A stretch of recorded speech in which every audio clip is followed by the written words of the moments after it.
हम कहते हैं गुस्सा कीजिए जब आपके सनातन धर्म की बात हो और लगे कि सनातन पर प्रहार हो रहा है तो क्रोध करना अच्छी बात है। गाय कत्ल खाने में कटती दिखे तो आप कोशिश करिए, उसे रोकिए। क्रोध करना पड़े तो करिए। बेटियों के साथ, किसी महिला के साथ अगर अभद्रता हो रही हो और तुम वहां हो तो क्रोध करिए। हमने अच्छी जगहों पर क्रोध करना छोड़ दिया और हर गलत जगह पे क्रोध कर लेते हैं। माने जहां क्रोध करना चाहिए था वहां क्रोध नहीं किया और जहां नहीं करना चाहिए वहां कर लेते। नमक में इतना, दाल में नमक, इतनी मिर्ची, अब इसी पे आग बबूले हो गए। बेचारी वो बना के लाई इतनी गर्मी में, जून का महीना देखो, रसोई में लग के तो देखो। मैं तो माताओं को प्रणाम करती हूँ। और ये गपागप खाए जा रहे हैं। आज तो थोड़ा मौसम बदल गया है, पकोड़े बना ला श्रीमती जी, और श्रीमती का ध्यान नहीं है बेचारी का कुछ भी। हाँ, वो भी कहीं ना कहीं तो उबलेगी।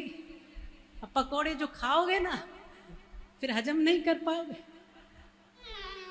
तो ध्यान रखो, थोड़ा उनका भी ध्यान रखो। अच्छा, फिर उसने मान लीजिए कि गर्मी सहन कर ली, सब सहन कर लिया और प्रेम से बना भी दी, पर अब उसमें कभी गलती से नमक मिर्ची थोड़ी कम या ज्यादा हो गई, तब उसको भी सहन कर लो, प्रेम से खा लो, नहीं तो अब उस पे आग बबूला हो। किसी के प्रयास तो देखिए। अब हम कहें, आपको पुरुषों को कहें कि भाई मई और जून 2 महीने रसोई की जिम्मेदारी आपकी, बाकी पूरे साल 10 महीने महिलाएं करें। अरे माताएं खुश हो गई, बोले ये नियम हो जाए तो देवी जी आनंद आ जाए। माताओं ने ताली बजाई, भाइयों ने एकदम मुंह बना लिया। पीछे से माताओं ने कहा कि देवी जी ऐसा कुछ करवा दो तो हर साल हम कथा करवाए करें। पर माताओं, ऐसा तो आप ही करवा सकती हो, मैं कैसे करा सकती हूँ? मेरे बस की बात नहीं है।